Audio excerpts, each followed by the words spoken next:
Shoot lads, you can do it yet. Come on Newport County, oh, bang it in the net.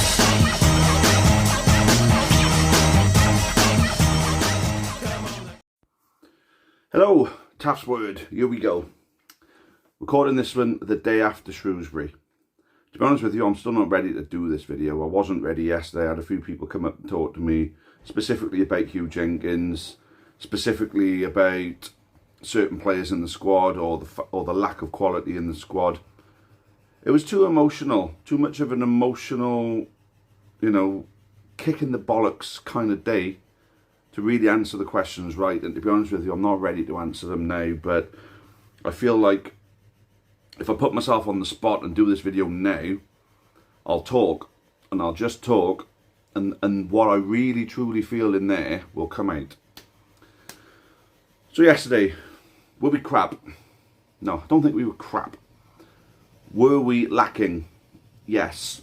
There were certain areas we were lacking. We were lacking, not so much defensively, but in urgency to prevent them from coming on to us as easily as they were able to. Urgency is in moving the ball quicker. Now, you've got to find the right pass. There's no point just moving the ball for the sake of moving the ball. Now, I heard a lot of idiotic shit being shited around me again. And I just think, never played the game before, have you? Well, okay. Might want to, not make yourself look like a fool then, because people are shouting shit. Move it quicker. Geezer's fucking stuck, with the ball, looking for someone to pass it to, waiting for someone to make space. Okay, so if the person making space is making space quicker, but what if two players have made space? You have to decide which way am I going to go. When you're put in that position, you got to remember these football players are not machines. They're human beings with brains like ours. And sometimes as human beings we're indecisive. Sometimes as human beings we make the wrong choice. Too often, in many cases, for many people. And prone to mistakes, prone to error. The whole fucking saying, I'm only human, comes into it. These players are human beings. You have to understand that they can't just make miracles happen. You had the chant, talking about sideways and backwards everywhere we go. If we have to play the ball sideways and backwards to keep the ball and wait for the right ball forward to exploit the right kind of attack, so be it. Yeah, okay, so it is frustrating when, we're 1-0 down, we're losing the game. You want to see us score a goal as soon as possible, and I get that. I feel that way as a fan as well. But it's not as simple as, let's just launch the magic ball forward. Because guess what? When they did launch the ball forward, and then the forwards didn't win the ball, oh, for fuck's sake, what was that? Exactly what you asked for. You were singing the sideways and backwards, we had the ball, and then we would exploit the right attack. Patience. Patience is a virtue, as they say, and in football, modern day football, it's very much the case. So, to answer the question now on whether these players are good enough or not, yes, I believe they're good enough. These players are still good enough. Did they show it yesterday? No. What was the absentee list looking like? Still no Matt Baker, who's arguably our best defender. As good as Lee Jenkins has been, Matt Baker is our most calm, most experienced. When I talk about experience, I mean he's on his, what's it now, would be his 4th League 2 season now. So not most experienced, but I'd say more elegant, and he's an elegant centre-back that'll be playing League 1 Championship football in the not too distant future. Does he need to bulk himself up a little bit for League 2? Yes. Will he? Probably not. He doesn't need to, because he knows he'll be in League 1 or the Championship at some point in the very near future. So he's still a very good fucking centre-back though, because you don't make that jump without being good. I mean, you got him out. We got Liam Shepherd out, possibly one of our most experienced players. We got Matt Smith out, possibly one of our most experienced players. Kai Whitmore was out yesterday, would have made a difference. Now, it's so easy and lazy to just say, oh, squad shit, no good, we're crap. or all kids. You can't win anything with kids. It's easy to just say shit because it's shit. I mean, are they all kids? What was the average age of the team yesterday? I mean, it wouldn't have been overly high, but it wouldn't exactly been kids level. You know, kids. Well, what are we saying? Kids like 18 to 21? That's typically your kids' age in football. I don't think we really had anybody in that starting lineup other than lone players who were under 24, to be honest with you. If we run through the lineup, I mean, we have Garner's older, Courtney's older. I know Braybrook's a bit younger, but he's class. You're not going to fucking begrudge having Braybrook in the freaking team, are you? I mean, Ben Lloyd from Swansea is coming into his own. He's a younger player, okay. But there's not a lot of other options in midfield at the moment, is there, with the absentee lists at the moment? Antwi's, I think, is about 24, 25. You go through the defence. Jenkins is younger, but you're not going to begrudge having him in the team. Agunyai is younger, yeah, but Glennon's not younger. Glennon's about 25, 26. And who played you had Odemeo, who's older and experienced at our level. So you're telling me that, you know, when Cameron Evans is about 24, 25. So you know, and Jordan Wright in goal, an experienced goalkeeper. We've got two good goalkeepers, quite blessed in that department, in fact. So it's not a team of kids. It's a team devoid of confidence because they're bottom of the fucking league, yes. So you'll see that in the performance, you know, but it doesn't mean that they're not good enough to win football matches at this level. They have won football matches at this level, most convincingly against Harrogate.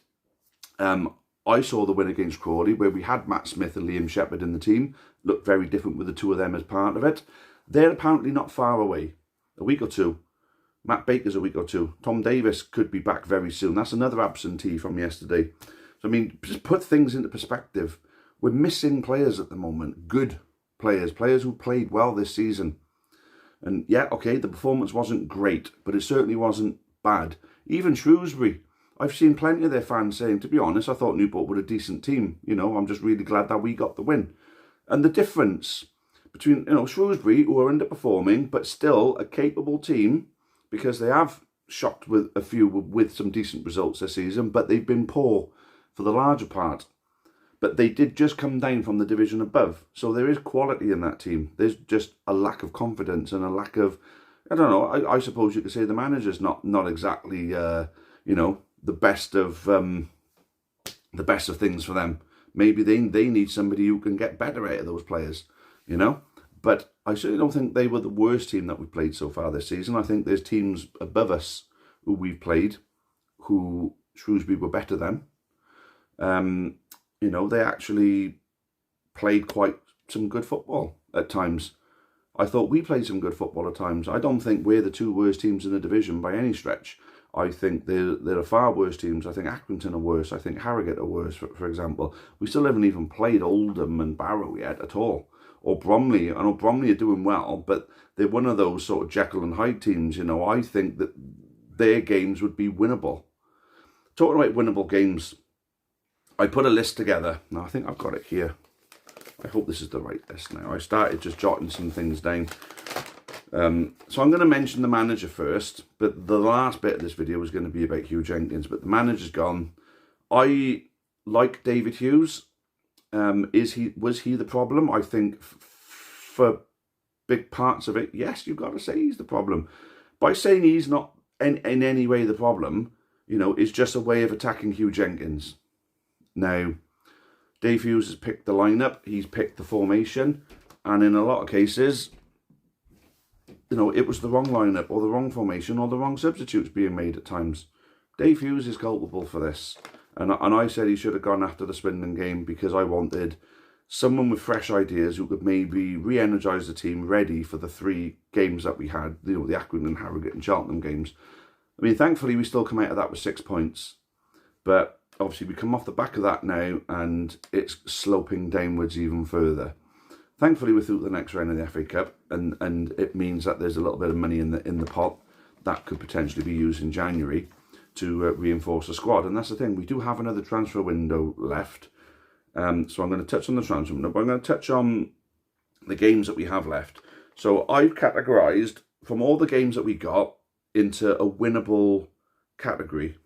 A winnable category. And then I've gone for the games that we're going to struggle in, but there's the chance that having the home advantage, if we can start getting some home performances in, we could potentially shock to to get a win.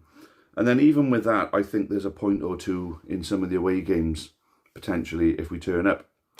But we still got Bristol Rovers away, who ain't doing well at the moment. We got Bromley twice, we got Fleetwood twice, we got Oldham twice, we got Barrow twice, we got Colchester twice, we got Cheltenham away, Shrewsbury home, Harrogate home, Accrington home, Crawley home, Tranmere home, who are the 4 teams we've either drawn or beaten away. We've got Cambridge home, who we didn't really measure ourselves up well with. I don't think they were much good, to be honest with you. We were just that bad on the day. We got them at home. We got Barnet twice, who we've already beaten this year. I know only on penalties, but we were 2-0 up, 2 great goals. I know that they bombarded us, but they were the home team. They were the team with who just got promoted, who were flying kind of high on the back of a promotion. We remember what we were like when we got promoted into this division. So I expected them to play a good game. But we still went 2-0 up, and it was 2 late goals. I don't know where the frigging time came from in that game, to add on for them to get them goals. But still, I still categorise the game against them, the 2 games against them, as winnable. And I've got to throw in the Crew games, because we generally tend to have a good record against Crew. We beat them twice last season with, in my opinion, a lesser squad. So, all those games are winnable. I'm not saying we're going to win them all. Please don't take that the wrong way. I'm not saying that we're going to win those games. What I'm saying is that they're in a category of winnable games. Just remember, there's 30 matches in this League 2 season. So those who think we're down, don't start worrying about that until there's 10 matches left and we're a considerable amount of points behind. Because you never know what's going to happen throughout the course of a season. Changing the manager generally tends to have a positive effect if you bring the right manager in, which hopefully will be Steve Evans. That's my personal choice. So if you look at all those games, from those category of winnable games, now if anyone can want to turn around, oh no, we haven't got a chance against this team, in any game, then feel free to comment. But personally, I think all those games would be categorised as winnable. There's 66 points for grabs from those games. If we were to get half of that is 33. We're already on 11. That puts us on 44. Doesn't pull us out of relegation. But if we get on a run, we can start clocking up some points.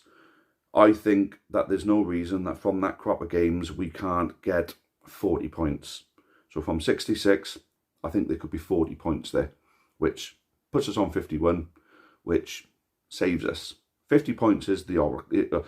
I know Bristol Rovers went down with 50 points that one season, but no one's gone down with 50 points since, and no one's going down this season with 50 points. So, yeah, I think there's 40 points from those 66 available to us if we can get the right manager in who can get the best out of these players. So this is where people who can just say, oh, we're down, no. Too much football to play, too many points up for grabs. There are 90 points up for grabs. Basically, if you put current top of the league Walsall in our position now, with 11 points, with 90 points up for grabs, it means that they could still go on and win the league. I mean, obviously, we're not going to win the league. And again, don't take that to say that I've just said that we're going to win the league. We're not. We're not finishing in the top half. We're not finishing mid-table, bottom half. It is going to be close. Relatively close, a bit closer than last season. Last season wasn't even close. It just looked close by the end because of the amount of games that we lost at the end. But then I'm going to list the games now that I think, we're going to struggle. There'll be a struggle. So Walsall away, Swindon away, Salford away, MK Dons away, Gillingham away, Notts County away. Those are the games that, I would predict us to lose those games. But from those games, I think there's 2 that we could nick a point in. Possibly Notts County, possibly Gillingham or Salford. Swindon away with a big crowd could be something where we could turn up for as well. We generally tend to do okay Walsall away. Will they have a drop-off by the time we take them on? But MK have got too much quality there. I think go in there with, and asking the boys to get a win would be a big ask. But strange things happen in football. And then you've got Grimsby home and Chesterfield home, and I've been impressed with both of them. So I'd expect them to bring a good performance to Rodley Parade with them.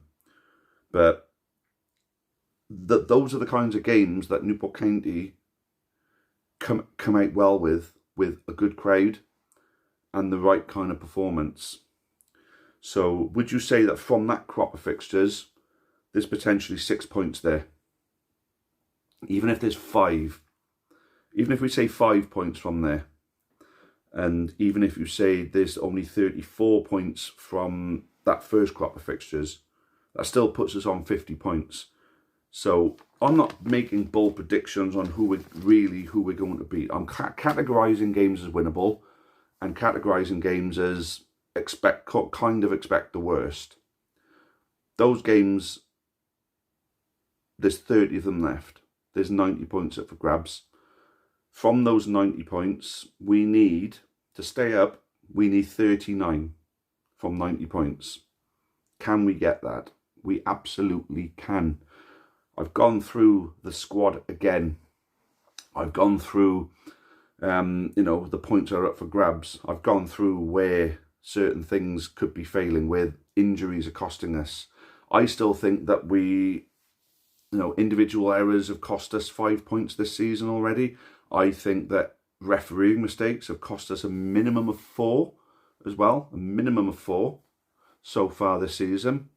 So they talk swings and roundabouts. We might be the beneficiary of a poor refereeing call. Swings and roundabouts. I wouldn't like to hold that over the team that we could benefit from. But I wouldn't complain at this moment.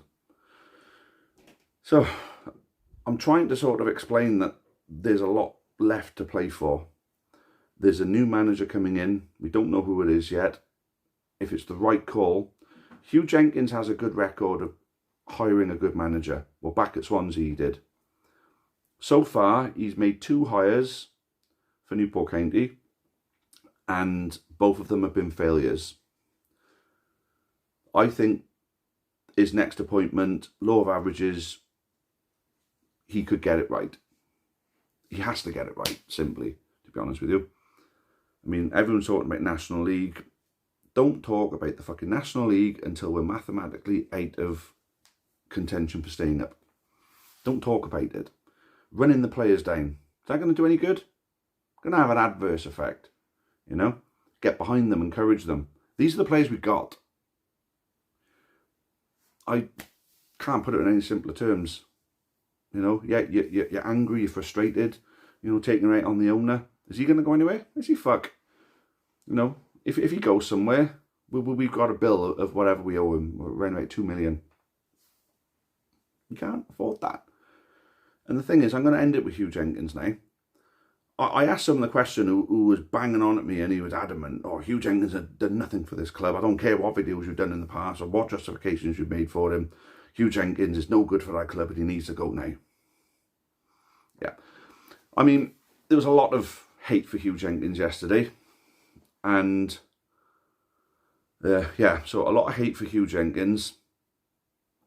And I can't tell people how to think or how to feel. People are upset with their current predicament. I'm not going to knock them. So I've had a pop a little bit because people just don't understand what running a football club means, what you got to do to run a football club. What did he inherit? Is there an NDA to say he can't talk about what he inherited? Did he inherit a bunch of shit? I think he did. Financially, shit. Is the current transfer policy a sort of direct consequence of having to reduce the budget? Yes, playing budget would have had to be reduced, along with a lot of other things that may have helped with, the way things are going on the pitch. And I don't know what that entails, but there were things going on where we were losing over £1 million a year. We are now not losing over £1 million a year. That leak has been plugged. But you got to rebuild that system then to make the club financially sustainable. Everyone talking about Hugh Jenkins putting his hand in his pocket. It's not up to Hugh Jenkins to put his hand in his pocket. It's up to him to make this football club sustainable, because I always say that football is a funnel. You know, football finance is a funnel. So you put in your money into the funnel, and then obviously you've got your outlet then, and the money drops out. Wages, stadium costs, stewarding costs, staging costs and all that. All the costs, all the overheads of a football club funnel out into a big black hole, and that money never comes back into the game. Now, the larger your outlet, the more successful you potentially can be. But there's more money falling out into that black hole. And again, it's never coming back. Throwing more money at it, still going to go out, still going to go. What do you do when the money runs out? Put more in, okay, into that black hole. Now what are you going to do? People seem to think that it's as simple as signing off a cheque. Oh, you know, let's sign that player. Go on, Hugh, sign the cheque. He can't just put the money into the football club. He has to inject the money with two outcomes. One, it has to be processed as a loan, a chairman's loan, which has to be paid back to him. And that's the fucking rules of football finances. And then the second one is for a return in share capital. Well, guess what? We've already passed the motions in a meeting to increase the available share capital at the football club.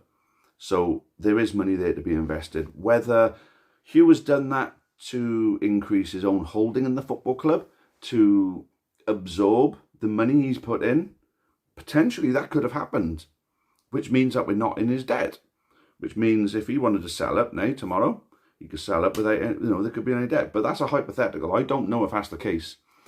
There's other things like, you know, welcoming investment.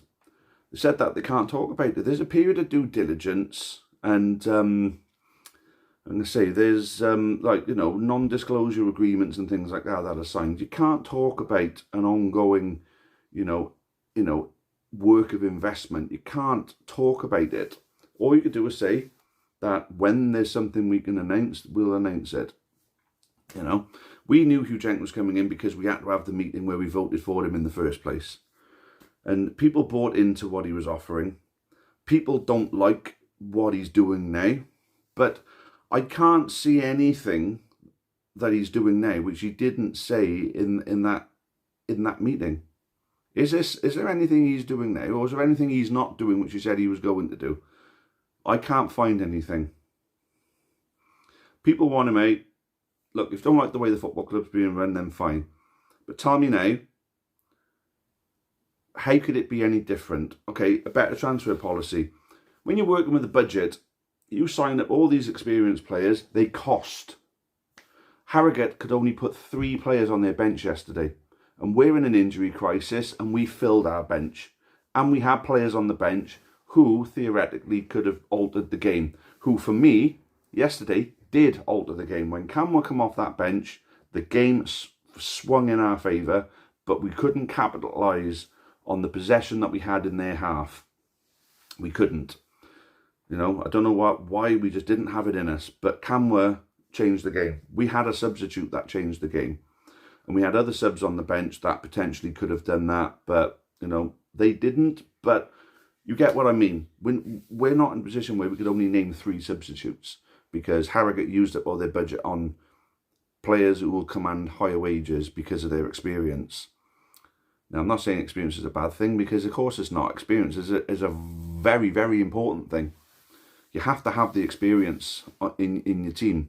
But I think there's enough experience there. Or no, there's not enough experience there. There isn't. No, I'm going to be honest. Yeah, there's not enough experience there. But there's enough talent there. There's enough players there who can make good things happen in a football match. So the transfer policy that he's implemented is giving us the best chance of being successful. We're not being successful. It's backfiring. Maybe that transfer policy was incorrect. Maybe he's rethinking things. Maybe he's rethinking his manager choice. Right, okay. So I've put someone in place who was a good coach who wants to jump the manager. Didn't work. Put another coach who wants to jump the manager. It hasn't worked. That hasn't worked. Something different has to happen. Transfer policy in January. I'm going to get back to my little list here because this is how I'm going to end it now, actually. I was going to talk about this before. So we've currently got 3 players whose loans end in January. That's Braybrook, that's Apoku and Ben Lloyd. At one point I was saying Ben Lloyd to let him go back to Swansea in January and maybe explore someone else, but he's coming good. So I'm still on the fence, or if anything, I'm slightly in the keep side. I want to keep Apoku because he blasted onto the scene with goals. Sort of went off the boil a little bit, but got injured. I'd like to see him again. I'd like to see him finish the season with us because I think he's got a lot to offer. Sammy Braybrook, obviously, we want to keep him. And it's down to Leicester. Do they think that the ruggedness and physicality of League Two is going to make more of a man out of him, and League One could be a destination for him for next season? Or are they going to rush him into League One, thinking that if he's good there, then maybe he could do a job for us in the Championship? Because Leicester ain't going up this season. Personally, if I was in Leicester, and I'm not just saying this with a Newport County hat on, I'm putting a Leicester hat on. Look at Ben White and his time in League Two with Newport County, and look where he is now. Leave Braybrook for the rest of the season, take him to League One next season, and then Championship the season after. The same journey as Ben White, and Ben White is now at the club that may win the Premier League this year. So we got Agunye and Reindorf, who for me has been disappointing. I'm really, really upset, to be honest with you, with the contribution Reindorf has made, especially after that goal he scored in that Barnet game at the beginning of the season. Agunye is great. I want to keep him, definitely. Should have put that chance away yesterday, though, shouldn't he? Reindorf, if there's more to come from him, I'm looking forward to seeing it. I haven't seen enough to say he was worthwhile signing for the season. And I don't know if we can maybe get rid or not and bring in somebody else, but I'd like it if he could come good. I think there's 3 players that could move on. I think Kieran Brennan, Jaden Warner and Anthony Glennon are a few that could move on. Our backup left back could then be Joe Thomas, and then that leaves Agunye and Shepherd for the right side. Obviously with Tom Davis being the first choice left back. Glennon is surplus. I like Glennon's football ability, but just not quite doing what we need him to. So Jaden Warner, too injury prone, a lot of promise around his signing, just hasn't worked out. Kieran Brennan went off the boil after getting injured last year, hasn't really recaptured any form. So I think we could save on 3 sets of wages there. Cup money incoming, even if we lose down in Boreham Wood, which a lot of people think is going to be likely. Even if we lose down in Boreham Wood, we still get some money, especially for the fact it's going to be on television. So there's money coming into the football club via the cup. So with the 3 players going, with the extra money and the investment, obviously Akinard and Mayo we got to keep. If we have to offer him a little bit more to sign for the rest of the season, or maybe for the rest of this season and next, we got to give him that contract. I think he's a class act. I think there's money available for 4 new players, and I think there's room for 4 new players. If those 3 go, there's room for 4 to come in to bolster the squad. If we have investment, then that tailors the quality of the players that we can sign. If we don't have investment, there's free agents looking for clubs. And based on the fact that if we're lucky enough to keep those 3 that we mentioned earlier, loans, and we're adding to the squad, I think we add to the midfield. Maybe we haven't got that midfield bastard that we've been looking for. That could be the signing that we make to help in that midfield. I definitely think there's a forward needed badly. I think we're set for centre back. If we're going to play 4 at the back, if we're going to play 5 at the back, we could do with another one. I think another winger a proper winger, another camera. Not saying that we're going to find another camera, but you know what I mean. So midfielder, possibly a defender, at least one forward, and a winger. I think we're set. And if we add the right players to that, from those crop of games that I told you about, those points returns could increase. We'll see. We will see. 30 minutes of your life I've just taken from you, so thank you for that. Fill the comments. I know people have been commenting a lot lately, so I really appreciate that. So keep the comments coming, because it does get me thinking. You know, when people say something, what I'm saying now is my current opinion. I've got the open mind to have that opinion changed if the right argument is presented to me. So feel free, make a comment, change my way of thinking. You know, get me on the Jenkins side if you feel you can. At the moment, I'm not there yet. Thanks for watching. Cheerio for now, as always. Up the Kinky.